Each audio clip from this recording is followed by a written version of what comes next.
The massive chamber of the Galactic Council buzzed with quiet conversation. Representatives from 47 different species sat in their specially designed seats, each crafted to accommodate their unique biology. The air recyclers worked overtime to maintain the perfect atmospheric balance that kept everyone comfortable. Ambassador Kethvar shifted his large-scaled body in his chair. His yellow eyes swept across the chamber, studying the faces around him. As a Saurian, he had served on the Council for 30 cycles. He had seen many strange things in his time, but nothing puzzled him more than the humans. The meeting today was supposed to discuss trade routes, but Kethvar had other concerns. He raised one clawed hand, and the chamber fell silent. The Council Speaker, a tall being made of living crystal, acknowledged him with a gentle chime. "Honored colleagues," Kethvar began, his voice carrying easily through the chamber. "I must speak of something that troubles me greatly. We need to discuss the humans." A ripple of interest passed through the assembly. Several representatives leaned forward. The humans had been part of galactic society for 50 years now, but they remained the subject of endless debate. Dr. Veltara, a cetacean whose tank chair bubbled softly, spoke first. "What about the humans, Ambassador? They have proven themselves valuable allies." "That is exactly what concerns me," Kethvar replied.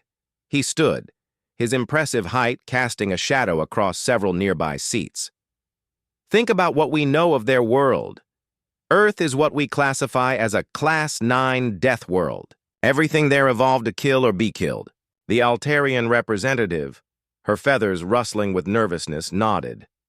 "Their planet has massive storms that can destroy cities, earthquakes that split the ground, volcanoes that darken the sky for years. And the creatures," added Counselor Thexan, a being that looked like a walking plant. "I have seen their archives, massive predators with teeth like daggers, tiny organisms that can kill with a single bite. Even their plants can be deadly." Kethvar gestured to a holographic display that showed images of Earth. "Yet from this world of death and violence came a species that we now trust above all others. Does no one else find this strange?" The chamber erupted in discussion. Multiple conversations started at once as representatives turned to their neighbors. The council speaker chimed for order several times before quiet returned. "What exactly are you suggesting, Ambassador?" Dr. Veltara asked. Kethvar pulled up another display. This one showed statistics from across the galaxy. "Look at these numbers. When we need diplomatic security, who do we call? Humans. When we need peacekeepers for volatile situations, who do we send? Humans. When our colonies face unknown dangers, who do we ask to investigate? Humans." He paused, letting the information sink in. "But most puzzling of all, when we need someone to care for our young, who do we choose?" The silence that followed was heavy with thought. Every representative in the chamber knew the answer. Across the galaxy, human caregivers worked in schools, nurseries, and family homes. They cared for young Altarians learning to fly, helped Zephyrian children grow their first crystals, and taught Corvin cubs about their heritage. "My own daughter," whispered Counselor Ilmoth, her voice barely audible. "Spent 3 years in human care while I served on the border colonies. She speaks of her human teachers with more affection than she shows her own parents." "This is what troubles me," Kethvar continued. "Humans are predators. Look at their biology. Their eyes face forward, like all hunters. They show their teeth when they are pleased, a gesture that should terrify prey species. Their hands are designed to grip and manipulate, perfect for wielding weapons." The Corvin representative, a massive bear-like being, shifted uncomfortably. "Their reflexes are incredible. I have seen a human catch a falling child before the child even realized they were falling." "Exactly," Kethvar said. "They move like predators. They think like predators. They evolved on a world where only the most dangerous creatures survived. Yet we trust them with our most precious possessions. Our children. Dr. Veltara's water bubbled as she considered this. Perhaps we should examine specific cases. The incident on Kepler Station last year, for instance. The display changed to show news footage from a space station. A reactor malfunction caused evacuation of the entire civilian section. 300 beings of 12 different species needed to be moved to safety. The human staff took charge of the evacuation. I remember this, said the Altarian. The humans organized everything perfectly. They knew exactly which species needed what kind of atmosphere, which children could be carried. Together, which ones needed special medical attention. They saved everyone, added Counselor Thexan. Not a single life was lost. Kethvar nodded grimly. Yes, they saved everyone. But how? They had never trained for an evacuation involving so many different species. They should not have known what to do. Yet they adapted instantly, as if they had been preparing for that exact situation their entire lives. The chamber fell quiet again. Each representative was thinking of their own experiences with humans. All of them had stories. Humans who had gone far beyond their duties to help. Humans who had risked their own lives for strangers. Humans who had shown kindness to species they had never encountered before. There is something else, Kethvar continued. Their history. We have studied their past, and it is filled with violence. Wars that lasted for years. Weapons that could destroy entire cities. They fought each other constantly for thousands of years. But they also show incredible compassion, Dr. Veltara pointed out. Their literature, their art, their music. It speaks of love, sacrifice, protection of the innocent. That is exactly what I find so confusing, Kethvar admitted. They are capable of terrible violence, yet they choose to use their abilities to protect others. Why? The question hung in the air like a physical presence. Each representative struggled with the same puzzle. How could a species evolved for violence become the galaxy's most trusted protectors? Counselor Ilmoth spoke softly. Perhaps we are asking the wrong question. Perhaps we should not ask why we trust them, but why they are worthy of that trust. I have a theory, said the Altarian representative, but it sounds almost too simple. Please share it, the council speaker chimed. What if their nature as predators is exactly why they are so good at protecting our young? They understand danger because they evolved to be dangerous. They know how to fight because they evolved from fighters. When they choose to protect instead of harm, they bring all of that skill and instinct to bear on keeping others safe. The chamber buzzed with quiet discussion as representatives considered this idea. It was logical, but it raised even more questions. There is only one way to truly understand, Kethvar said finally. We need to observe them in action, not in controlled situations or normal circumstances, but in real crisis. We need to see what humans do when everything goes wrong and lives hang in the balance. The council speaker's crystal body pulsed with light. Are you suggesting we deliberately create a dangerous situation? No, Kethvar replied. I am suggesting we wait for one to occur naturally. The galaxy is a dangerous place. Crisis situations arise regularly. The next time humans are faced with protecting children of other species under extreme conditions, we should observe closely. And what do you think we will learn? Dr. Veltara asked. Kethvar's yellow eyes gleamed. We will learn why predators became protectors, and perhaps we will finally understand why we trust them with our children. The vote was unanimous. The next time circumstances allowed, the council would carefully observe human behavior in a crisis situation involving the safety of alien children.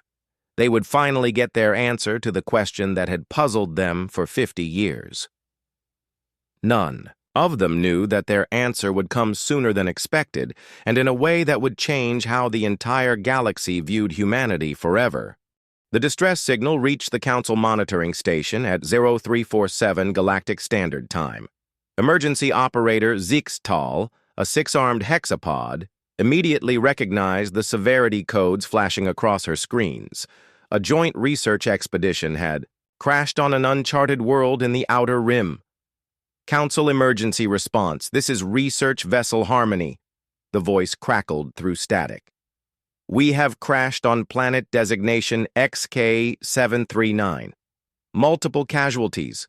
Survivors include adult researchers and children from 7 different species, requesting immediate assistance. Zixtal's primary arms flew across the control panels, while her secondary arms pulled up star charts and rescue protocols. The crashed ship had been carrying a unique scientific mission. Representatives from multiple species were studying child development and education by bringing their young along to observe how different species learned in controlled environments. Now those children were stranded on an unknown world. Harmony, this is emergency response. We are locating your position and dispatching rescue vessels. What is your status? The reply came after a long pause filled with interference. We have 17 survivors. 8 adults, 9 children. Dr. Colseth is badly injured. Several of the young ones are in shock. The ship's environmental systems are failing. Zixtal checked the rescue fleet positions. The nearest council vessel was 6 days away. The Saurian emergency ship was 8 days out. The Altarian rescue fleet would take 12 days to reach the crash site. But there was another option. Harmony, we have a human vessel in your sector. ESV Wellington is currently 4 hours from your position. Do you wish us to redirect them to assist? Another pause. Through the static, Zixtal could hear discussion in the background. Voices speaking in multiple languages, some sounds that might have been crying. Yes, came the reply. Send the humans. We will take any help we can get. Captain Sarah Chen received the emergency broadcast while her crew was finishing their evening meal. The ESV Wellington was a mid-sized exploration vessel with a crew of 38 humans. They had been mapping asteroid fields for potential mining operations, boring work that left everyone eager for something more meaningful. All hands to stations, Sarah announced over the ship's communication system. We have a rescue mission. Within minutes, the Wellington's bridge buzzed with activity. Navigator James Park plotted the fastest course to the crash site. Chief Medical Officer Dr. Lisa Kowalski began preparing the medical bay for multiple species. Engineering Chief Marcus Torres started checking their emergency supplies. What do we know about the survivors? Asked First Officer David Kim. Sarah pulled up the mission files on the main screen. Mixed research team. The adults include 2 Altarians, 1 Saurian, 2 Kelvins, 1 Zephyrian, 1 Crystalline Collective member, and 1 Corvin. The children are even more diverse. Dr. Kowalski frowned as she studied the species profiles. I have basic medical training for most of these species, but some of their biology is completely different from ours. The Zephyrian children especially. They need specific mineral supplements and energy frequencies to survive. We will figure it out, Sarah said firmly. We always do. The Wellington dropped out of hyperspace 4 hours and 17 minutes later. The planet below was a mixture of dense forests, rocky mountains, and vast plains.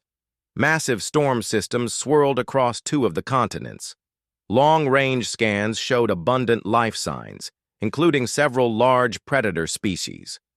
Not exactly a vacation destination, muttered James as he studied the readings. Communications Officer Emma Rodriguez established contact with the survivors. Harmony crew, this is ESV Wellington. We are in orbit and preparing to land. What is your exact condition? Wellington, thank the stars you are here. The voice belonged to Dr. Mithras, an Altarian scientist. We crashed in a forested area approximately 40 kilometers from a mountain range. The ship is split in 2 sections. Most of us are in the forward section, but the environmental controls are failing. What about the children? Sarah asked. They are scared, but physically unharmed. However, we are having difficulty meeting their needs. The Zephyrian youngling, Chrysatel, is showing signs of energy depletion. The Corvin cubs are refusing to eat anything we can find. The Altarian fledgling is having trouble breathing in this atmosphere. Sarah looked around the bridge at her crew. Each face showed the same determination. Dr. Mithras, we are coming down. Prepare a landing zone if possible. The Wellington shuttlecraft touched down in a clearing 300 meters from the crash site 30 minutes later. The first team consisted of Sarah, Dr. Kowalski, Engineer Torres, and 6 other crew members. They carried medical supplies, emergency rations, and portable environmental equipment. The crash site was worse than they had expected. The research vessel had struck several large trees before hitting the ground. The hull was cracked open like an egg, with debris scattered across a wide area. The survivors had set up a makeshift camp in the least damaged section of the ship. Sarah's first sight of the children stopped her in her tracks. She had seen young beings of other species before, but never under such circumstances. 2 small, Corvin cubs huddled together, their fur matted and dirty. A tiny Altarian fledgling sat with drooping wings, clearly exhausted. The Zephyrian child was barely glowing, her crystalline body dim and flickering. Captain Chen, Dr. Mithras approached with obvious relief. We are so grateful you came so quickly. What do you need most urgently? Sarah asked, her eyes still. On the children. Everything, Dr. Mithras admitted. Food, shelter, medical attention. But most importantly, we need to care for the young ones. They have needs we cannot meet with our current resources. Dr. Kowalski was already kneeling beside the injured Saurian researcher, Dr. Cole Zeth. Severe concussion and possible internal bleeding, she called out. I need to get him back to the ship immediately. Sarah nodded and turned to Torres. Marcus, what can you do about their environmental systems? The engineer was studying a portable scanner. The ship's life support is completely shot, but I might be able to rig something using our equipment combined with salvageable parts from their vessel. Do it, Sarah ordered. She looked around the camp, taking in every detail. The adult survivors were clearly trying their best, but they were overwhelmed. The children needed specialized care that none of the adult researchers could provide. Dr. Mithras, with your permission, I would like to take charge of caring for the children while we wait for the rescue fleet. The Altarian's feathers rustled, with surprise. You want to care for them? But Captain, you know nothing about their species' needs. Sarah walked over to where the children were gathered. The Corvin cubs looked up at her with large, frightened eyes. The Altarian fledgling tilted her head curiously. The Zephyrian child's glow flickered brighter for a moment. Maybe not, Sarah said softly. But I know about being scared and far from home. And I know that sometimes what children need most is someone who will not give up on them. She knelt down so she was at eye level with the young beings. Hello, she said in the common galactic language. My name is Sarah. My friends, and I are here to help you. The littlest Corvin cub, barely the size of a human toddler, took a tentative step toward her. Sarah remained perfectly still, letting the young being approach at his own pace. We are going to take very good care of you, she continued. All of you, until your families come to take you home. Dr. Mithras watched in amazement as the children began to relax around the human captain. How do you do that? Sarah stood slowly, careful not to startle any of the young ones. Children are children, no matter what species they are. They need safety, comfort, and someone who believes everything will be okay. Over the next several hours, the human crew transformed the crash site. They set up proper shelters using materials from both ships. Torres rigged a power system that could support multiple environmental needs. Dr. Kowalski worked tirelessly to treat the injured and establish care protocols for each species. But it was Sarah and her crew's interaction with the children that truly impressed the alien researchers. Without any formal training in xenobiology or child development, the humans somehow knew exactly what each young being needed. When the Zephyrian child grew dimmer, Engineer Torres rigged a solar reflector to concentrate the planet's sunlight and restore her energy. When the Corvin cubs refused to eat, Communications Officer Rodriguez spent hours testing different combinations of local plants until she found ones that smelled right to them.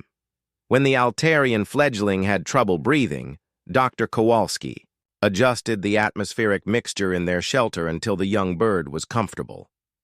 As night fell on the alien world, something remarkable happened.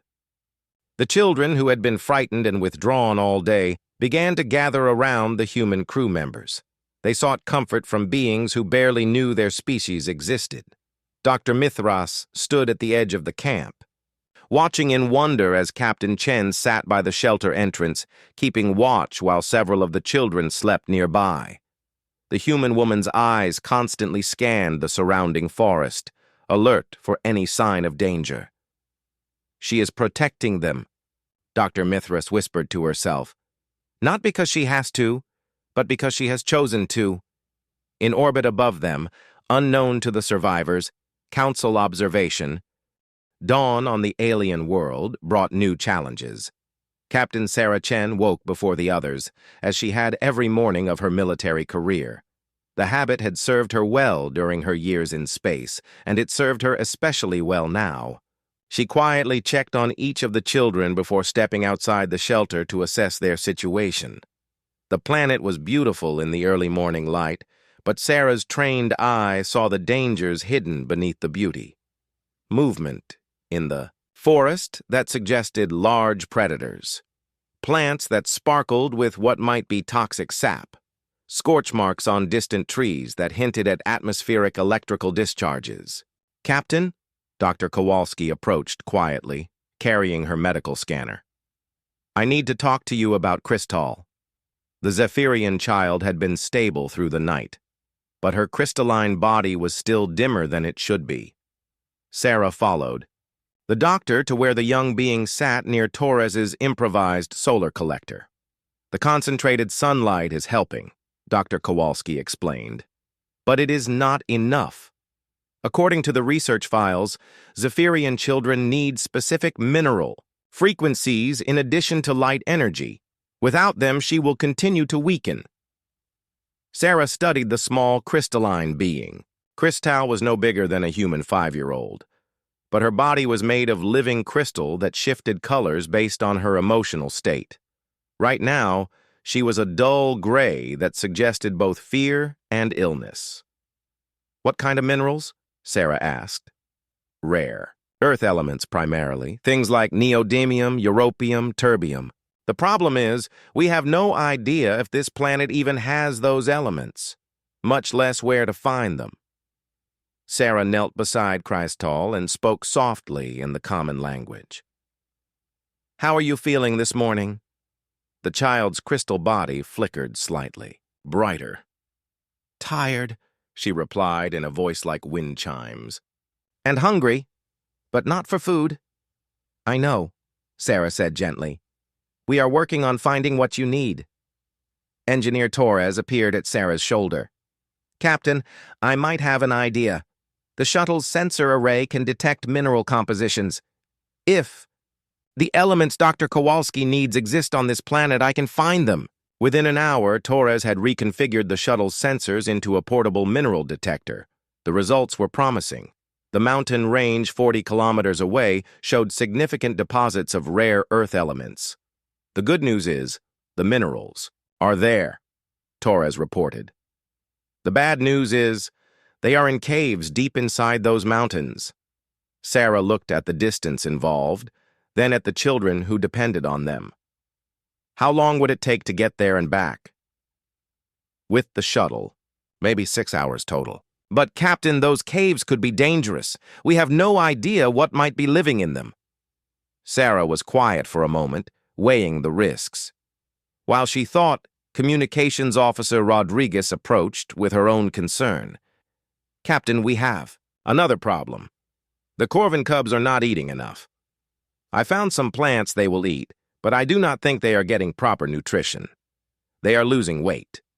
The Corvin cubs, Brix and Teln, were about the size of human 10-year-olds, but covered in thick brown fur. They were naturally herbivorous, but their digestive systems required specific nutrients found in the plants of their homeworld. Sarah looked around the camp. Dr. Mithras and the other adult survivors were doing their best to help, but they were struggling with their own injuries and the stress of the situation. The children needed more than the adults could provide right now. Emma, take 2 team members and expand the search for suitable plants. Use the biological database to guide you, but also observe what the cubs respond to. Sometimes behavior tells us more than data. Understood, Captain. Sarah turned back to Torres. Marcus, prepare for the mineral extraction mission. But you are not going alone.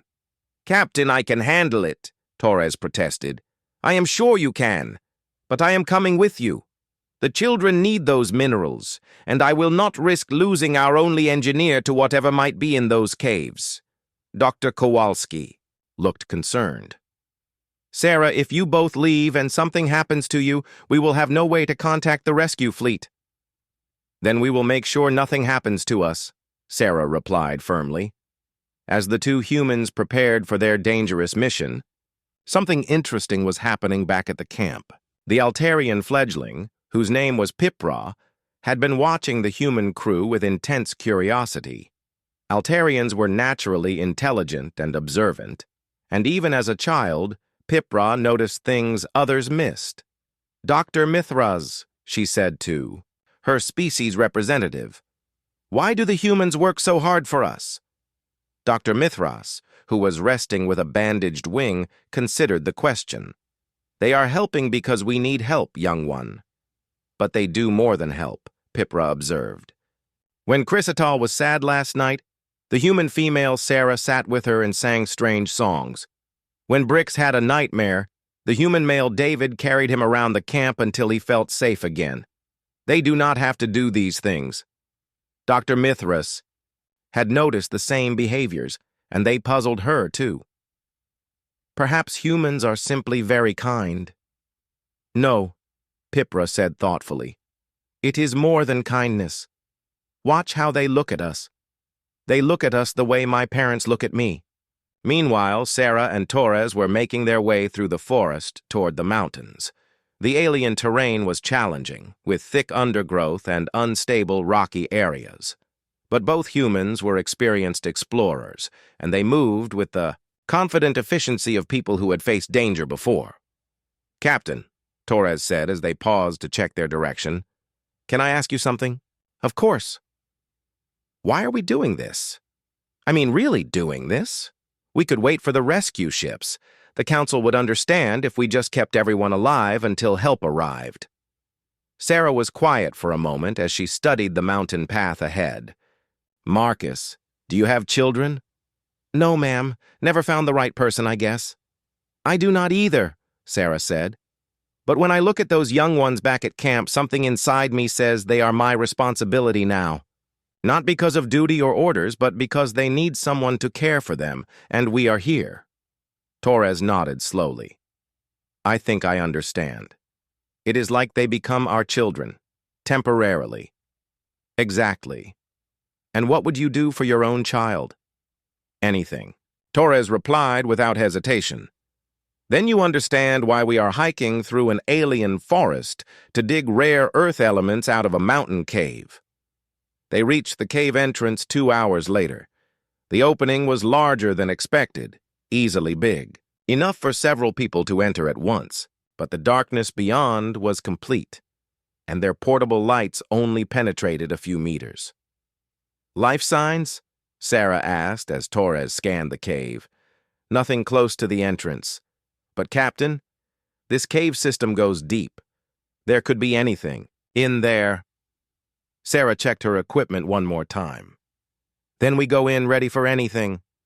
The cave was a maze of tunnels and chambers. Torres's mineral detector led them deeper into the mountain, following veins of the elements they needed.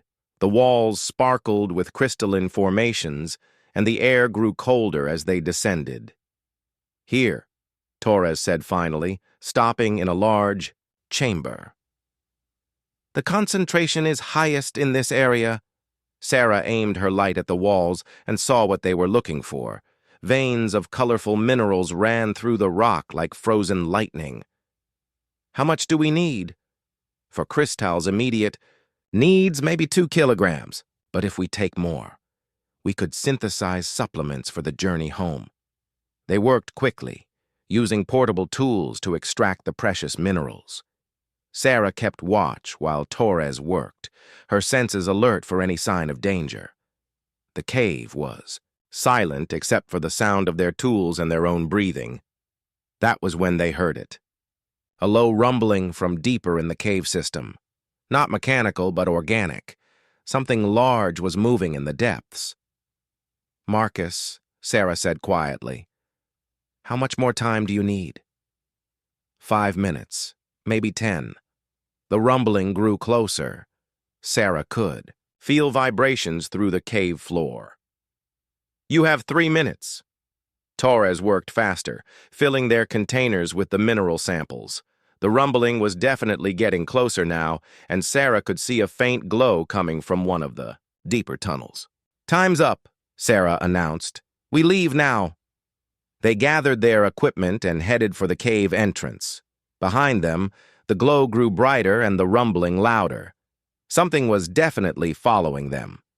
Sarah and Torres ran through the winding tunnels, their lights bouncing off the walls as they moved. The rumbling behind them became a roar. Whatever it was big, and it was angry about the intrusion into its territory. They burst out of the cave entrance just as something massive slammed into the rock behind them. Sarah spun around, weapon drawn, but nothing emerged from the darkness. "What do you think that was?" Torres asked, breathing hard. "I do not want to find out," Sarah replied. "Let us get back to camp." The journey back was uneventful, but Sarah's mind was already on the next challenge. They had the minerals Kristall needed, but the young Zephyrian was not their only concern. Each of the children had needs that required creative solutions. When they returned to camp, they found Rodriguez had made progress with the Corvin cubs' nutrition problem. She had discovered that certain local nuts, when prepared in a specific way, provided nutrients similar to their natural diet. Dr. Kowalski immediately began processing the rare earth minerals into a form that Kristall could absorb. Within hours, the young Zephyrian's crystalline body was glowing brighter than it had since the crash. The council monitoring station buzzed with activity as representatives from multiple species gathered around the main display screen. Ambassador Kethvar had called an emergency session after reviewing the footage from the crashed expedition site. What they were witnessing challenged everything they thought they knew about human behavior. "How long have they been stranded now?" asked Dr. Veltara, her aquatic tank bubbling with agitation. 73 hours, replied Operator Zixtal. The rescue fleets are still 4 days away. On the screen, they watched live footage from the camp. The human crew had transformed the crash site into something that looked almost comfortable. Improvised shelters provided protection from the weather. A central area served as both meeting place and playground for the children. The humans had even constructed what appeared to be species-specific sleeping areas for each type of young being. "Look at this behavior analysis," Counselor Ilmoth said, pulling up a secondary display.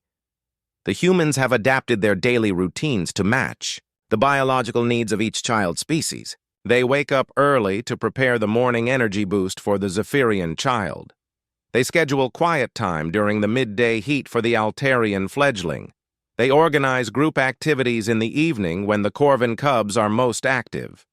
Ambassador. Kethvar studied the data with growing amazement. "They learned all of this in 3 days?" "It gets more interesting," Zixtal added, switching to a different camera angle. "Watch this interaction from yesterday evening." The screen showed Communications Officer Rodriguez sitting with the 2 Corvin cubs. She was teaching them what appeared to be a human children's game, but she had modified the rules to accommodate their different physiology and attention spans. "She is not just keeping them occupied," Dr. Veltara observed. "She is engaging with their natural learning patterns without any formal training in Corvan child development, Kethvar noted grimly. The display switched to another scene. Engineer Torres was showing the Altarian fledgling, Pipra, how to use some of the human tools. The young Altarian was fascinated by the technology, and Torres patiently explained each device while carefully supervising its use. "He is teaching her," whispered Counselor Ilmoth. "Not just showing her, but actually teaching her how things work." "And look at this," Zixtal said, bringing up footage from the previous night. Something happened around 200 hours. The night vision cameras showed the camp in darkness. Most of the survivors were asleep, but movement could be seen at the edge of the cleared area. Large shapes moved through the forest, circling the camp but staying just outside the light perimeter. Native predators, Kethvar identified, probably drawn by the unfamiliar sounds and smells. On screen, they watched as Captain Chen emerged from the main shelter. She moved silently to different positions around the camp, checking the perimeter. In her hands was a human weapon, but she held it ready without being aggressive. "She is hunting the hunters," Dr. Veltara said with surprise. "No," Kethvar corrected, his voice filled with something like awe. "She is protecting. Watch her positioning." The camera angle changed to show Chen's full patrol route. She never moved away from the shelters. Every position she took provided a clear view of potential approach routes, while keeping her between any threat and the sleeping children. "She stayed awake all night," Zixtal reported. "When First Officer Kim tried to relieve her at 400, she refused. She maintained watch until dawn." The representatives watched in silence as the scene continued. At one point, a large predator came close enough to be clearly visible on camera. It was easily twice the size of a human, with claws that could tear through metal and teeth designed for crushing bone. Chen saw it too. Instead of retreating or calling for help, she stepped forward, not attacking but making herself clearly visible to the creature. She stood perfectly still, weapon ready but not aimed, staring directly at the predator. "What is she doing?" Dr. Veltara asked. "Establishing dominance," Kethvar replied, his voice barely above a whisper. "She is telling that creature that this territory belongs to her now." The standoff lasted several minutes. The predator circled, testing, looking for signs of weakness. Chen never moved, never showed fear, never backed down. Finally, the creature turned and disappeared back into the forest. "Remarkable," Counselor Ilmoth breathed. "There is more," Zixtal said, fast-forwarding to the current time. "This morning brought a new crisis." The live feed showed Dr. Kowalski working frantically in the makeshift medical bay. One of the alien researchers, the Crystalline Collective member, had taken a turn for the worse during the night. "Dr. Hexara is experiencing systemic crystal fractures," Zixtal explained. "Without proper medical equipment, the condition is fatal." On screen, they watched as the human medical officer tried every treatment in her limited arsenal. But crystalline physiology was vastly different from human biology. Dr. Kowalski's training was inadequate for this situation. "She is going to lose the patient," Dr. Veltara observed sadly. "Wait," Kethvar said. "Look at what Captain Chen is doing." Chen had gathered all the children around Dr. Hexara's bedside. She spoke to them quietly, explaining the situation in terms they could understand. "Dr. Hexara is very sick," they heard her say. "Dr. Kowalski is doing everything she can, but she needs help. Do any of you know anything about crystalline medicine?" The children looked at each other uncertainly. They were too young to have medical training. But then Crystal, the little Zephyrian, stepped forward. "I know something," she said in her chime-like voice. "My parent is a crystal healer. They taught me songs." "Songs?" Chen asked gently. "Frequency songs. They help crystals grow strong." Chen looked at Dr. Kowalski, who shrugged helplessly. "We have tried everything else." "Can you teach Dr. Kowalski the songs?" Chen asked Crystal. What followed was unlike anything the council representatives had ever seen. The young Zephyrian, barely old enough to speak clearly, began teaching the human doctor the complex harmonic frequencies used in crystalline healing. Dr. Kowalski, despite having no background in sonic medicine, listened carefully and attempted to reproduce the sounds. It took several attempts, but gradually, Dr. Kowalski learned to create the healing frequencies. As she sang the crystal songs, guided by a child, Dr. Hexara's fractures began to stabilize. "Impossible," Dr. Veltara whispered. "The human learned alien medical techniques from a child," Kethvar said, his voice filled with wonder. "And it worked." But the most remarkable part was still to come. As Dr. Hexara recovered, Chen turned to all the children. "That was incredible. Christelle, you saved Dr. Hexara's life. But I want all of you to think about what you know. Each of your people has knowledge that might help us. Do not be afraid to share it." Over the next several hours, the cameras recorded something unprecedented. Each child, encouraged by Chen's words, began sharing knowledge from their respective cultures. The Corvin cubs knew traditional methods for finding water in dry climates. The Altarian fledgling understood weather patterns that could predict dangerous storms. Even the youngest children had valuable information. She turned them from refugees into resources, Counselor Ilmoth observed. Not by exploiting them, but by empowering them. "Look at their body language," Dr. Veltara added. "The children are not just helping. They are proud to help." Kethvar was studying the children's behavior carefully. "They are not acting like rescue victims anymore. They are acting like part of the crew," Zixtal finished. The cameras showed the truth of that statement. The children were integrated into every aspect of camp operations. They helped with food preparation, assisted with equipment maintenance, and even took turns on watch duty with adult supervision. The humans had not just cared for them, but had made them valuable contributors to their own survival. "Dr. Veltara," Kethvar said slowly, "pull up the psychological profiles we have on human child-rearing practices." Dr. Veltara's tentacles flew across her control panel. "What am I looking for?" "Anything about how humans teach children responsibility and self-worth." The data appeared on a side screen. Dr. Veltara studied it for several minutes before speaking. According to these files, humans believe that children learn best when they are given meaningful responsibilities appropriate to their abilities.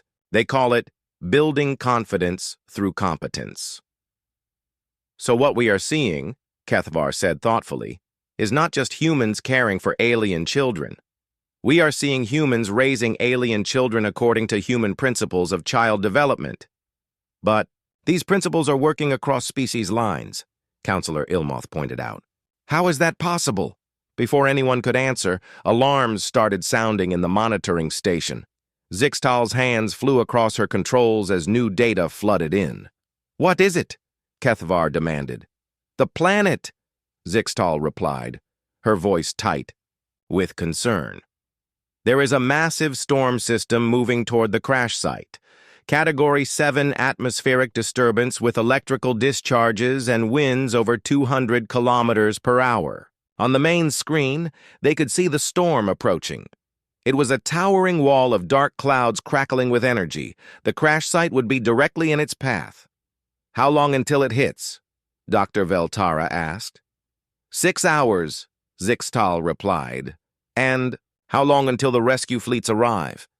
"Still 4 days. The implications were clear. The survivors would have to." The storm struck with the fury of an angry god. Captain Sarah Chen had seen severe weather before, but nothing quite like this. Lightning cracked across the sky in patterns that seemed almost alive, and the wind howled with a voice that spoke of pure destruction. Inside their reinforced shelter, 17 beings from 8 different species huddled together while the planet tried to kill them. "Hull integrity holding," Engineer Torres reported, shouting over the noise. He had spent the last 6 hours combining materials from both crashed ships to create a shelter that could withstand the storm. "But we are definitely being tested." The children were terrified. Despite the humans' best efforts to keep them calm, the sheer violence of the storm was overwhelming. The little corvan cubs whimpered against Rodriguez's sides. Cristal's crystalline body flickered with stress patterns. Even brave Pipra had her head tucked firmly under her wing. "How long is this supposed to last?" Dr. Kowalski asked, checking her medical supplies for the dozenth time. "According to the atmospheric data, another 8 hours minimum," Torres replied. "Maybe 12. Sarah looked around the shelter at the frightened faces depending on her.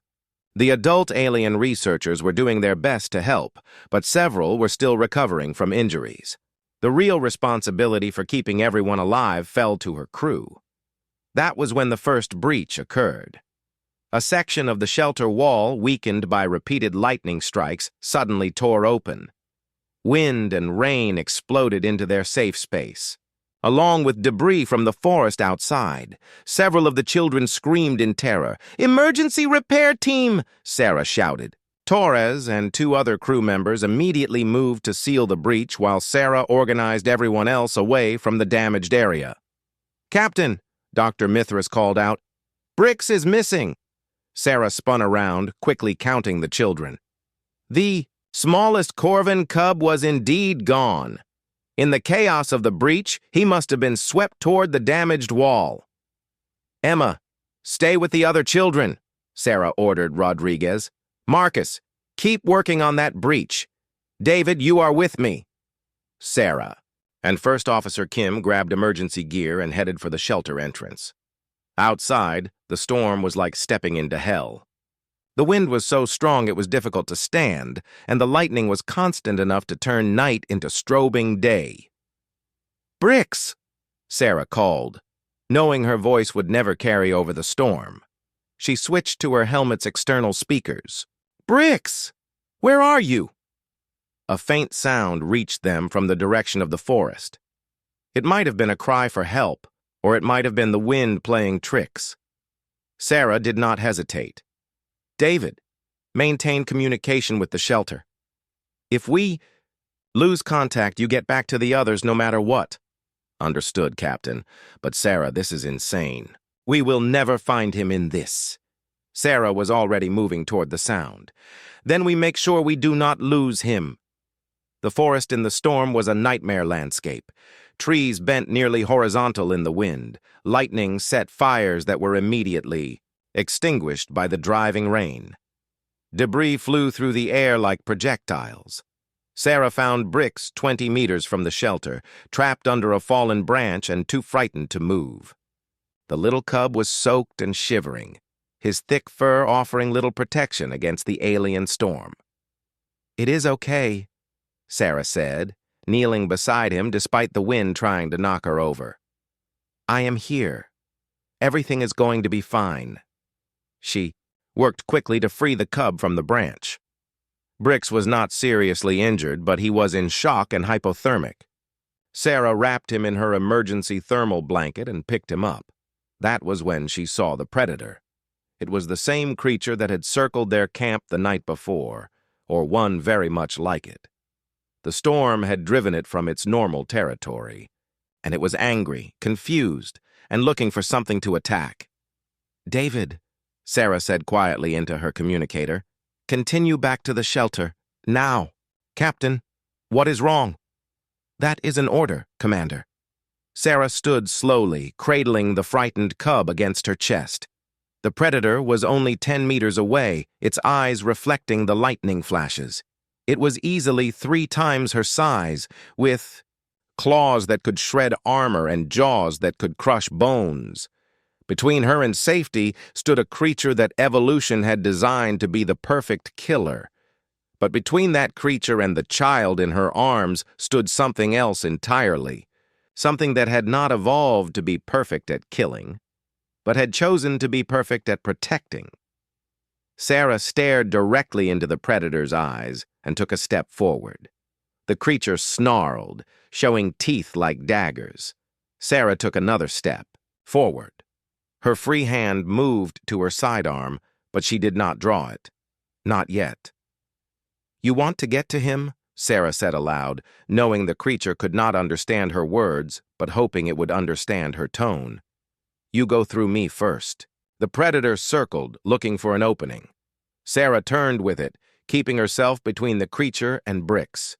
The cub whimpered softly, and Sarah felt something primal awaken in her chest. Not fear, not anger, but something older and deeper. Then both. The creature charged. Sarah did not run. She did not dodge. Instead, she did something that surprised even herself. She roared. It was not a human sound. It was the sound of every parent who had ever stood between their child and danger. It was the voice of protection itself, channeled through human vocal cords and powered by human determination. The predator stopped as if it had run into a wall. Sarah took advantage of its confusion to draw her weapon, but she did not fire. Instead, she used it to make herself appear larger, holding it over her head like a club while continuing to stare down the creature. I am the thing that hunts hunters, she said, her voice carrying clearly despite the storm. I am the predator that preys on predators, and if you take one more step toward this child, you will learn exactly what that means. The standoff lasted an eternity that was probably only seconds. Then, incredibly, the creature backed away. It had looked into Sarah's eyes and seen something that evolution had taught it to fear. Not a victim, not prey, but something that was more dangerous than it was. The predator disappeared back into the storm, and Sarah collapsed to her knees, suddenly aware that she was shaking.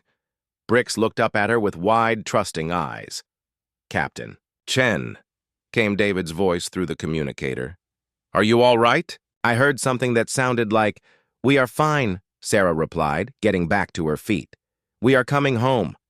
The journey back to the shelter took only minutes, but it felt like hours. When Sarah entered with Bricks safe in her arms, the relief was overwhelming. Dr. Kowalski immediately began treating the cub for exposure while the other children gathered around to make sure their friend was safe. What happened out there? Torres asked quietly. Nothing, Sarah replied. Just had a conversation with one of the locals about territory rights. The storm continued for another 6 hours, but there were no more breaches and no more missing children. The humans had not just weathered the crisis, they had conquered it. When dawn finally broke, the rescue fleets arrived to find something unprecedented. The crash site had not just survived the worst storm the planet could produce, it had thrived. The survivors were not just alive, they were healthy, organized, and working together like a well-established community, but it was the children who provided the biggest surprise. I do not want to go home yet, Crystal told her species representative when the Zephyrian rescue ship arrived. I want to stay with Captain Sarah. The human female has been teaching me about leadership, Pipra explained to Dr. Mithras. She says that being responsible for others is the greatest honor anyone can have. The Corvin cubs were even more direct. Sarah is pack leader now, Bricks announced. We follow where she goes. The rescue fleet commanders were puzzled. Children were supposed to be eager to return to their families after a traumatic experience. Instead, these young beings seemed reluctant to leave their human caretakers.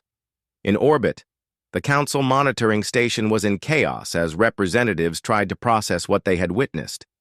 Ambassador Kethvar stood before the main display, watching as the children said goodbye to their human protectors.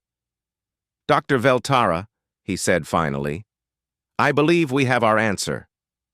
What answer is that, Ambassador? Kethvar gestured to the screen, where Captain Chen was kneeling to speak with each child individually before they departed. We asked why we trust humans with our children. We wondered how predators became protectors. We questioned what made them different. He paused, watching as Chen hugged Crystal goodbye and promised to visit her on the Zephyrian homeworld. The answer is not that they stopped being predators, Kethvar continued. The answer is that they chose their prey carefully. They hunt danger. They stalk threats. They prey upon anything that would harm the innocent. On screen, Brix was crying as he was carried toward the Corvan rescue ship. Sarah walked alongside, speaking softly to comfort him. "But most importantly," Kethvar said, "they have turned their hunting instincts inward. They hunt their own fears to be brave. They prey upon their own comfort to serve others. They stalk their own limitations to become better than they were." Dr. Veltara watched as the last child was safely transferred to the rescue ships. "So, what does this mean for the galaxy?" Kethavar smiled, an expression that looked strange on his reptilian features. "It means that we are not just sharing space with apex predators.